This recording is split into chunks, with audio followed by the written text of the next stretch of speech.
Yes, good evening, or good day, or depending on when you get to see this video. I am Chus Krista. Welcome you to another edition of Stakeholders Viewpoint. And on Stakeholders Viewpoint today, we are taking a look into the issue of the tax regime and then the economic crisis that is bedeviling our nation and how it is affecting school owners and the parents and students. And in talking about this, we also have our regular person who weighed in into issues that concerns education. No other person but Barrister Christopher Otulu. He is an educationist, a lawyer, right? An astute consultant when it comes to education. And this time we are looking at the issues, the borders on the nation, talking about recently there was this news about the FCTA talking about 5% of every child's tuition being paid as tax by school owners. And then we also had, of course, the cost of things skyrocketing. How is it affecting school owners? How is it playing down on parents? Are there any comforting words to say? It will amaze you what Barrister Christopher Otulu had to say at the end. Is there any hope inside? Listen to the end and let's come back and see what he said. Do you think we are heading in the right direction? Let's go see that video. We'll be right back.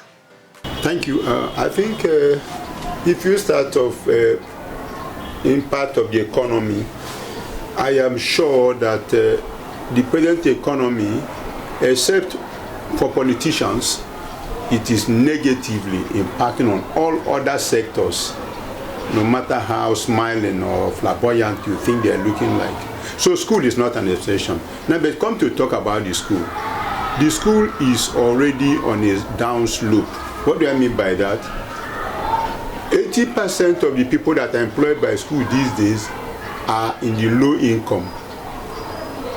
And that means that their salary is not very good to take care of the economy. So when the economy now, or to take care of their family survival, so when the economy now blow the dust on them, for instance, increasing the cost of fuel, it's now meant to pay either 400 or 500 naira to go to work. That means his expense is tripled or doubled. And his salary has not increased. Why has salary not increased? The owners of the school are also afraid that if they increase school fees, some more children will withdraw. And if more children will withdraw, then also the economy is in a downward slope of closing. Both the owners of the school are operating in fear, and the teachers are also not comfortable, and there's nobody to complain. So you will not be surprised if they decide to move. To some, it becomes even better to stay at home. Let us say you are paying somebody 50,000 naira, and he has to pay 500 naira to go, 500 naira to come back. That's at least 20,000 has left the money for transport alone. And the cost of living is also going high. Gari, rice, beans, oil are all going high. So the person may inadvertently say, let me stay at home instead of wasting my time and not getting anything. So the poor economy is really difficult. I am aware that there is some discussion going on, but how far is going to succeed, I do not know. Calling it tax regime, okay, makes giving it a face value, letting people know what is going on. But before that, one form of tax or the other is always going on. If it is not tax on the surrounding, it is business premises. If it's not business premises, it is a use of fire services equipment, even when we don't have fire service equipment, or protection agency asking you to pay money, and then before you fumigate to a school, and if you fumigate you must get certificate. And who are the certificate? It is only for people they recommend that we give the certificate. So the certificate has a value. To them, to us, it doesn't have any value. Imagine if you have to pay like 50,000 to get a certificate that you are not going to use. So it is a form of tax that is hidden. What they are trying to do now is to make it open for people to see what is going on in the sector. But some of us take consideration that the when the righteous are in authority, the people will smile. But when evildoers in authority, so the case of Nigeria is a case of evildoers. So nobody will smile.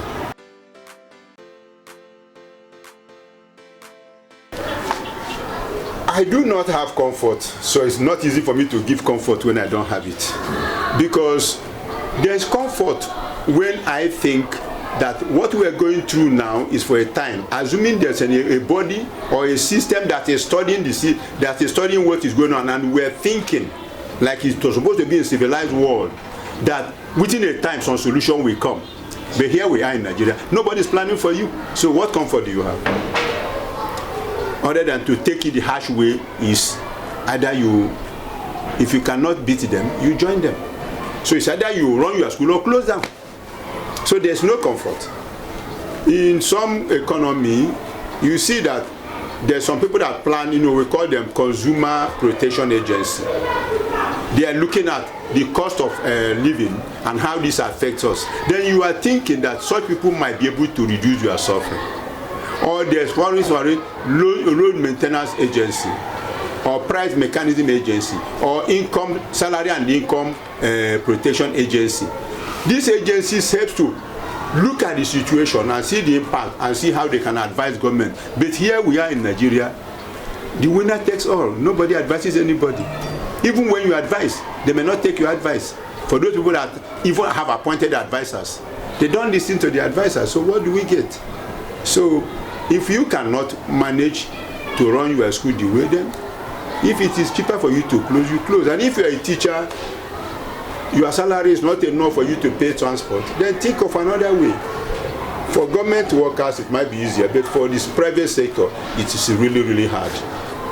Yes, quite interesting, right? I have no comforting word. I don't have comfort, so I can't even give a word of comfort.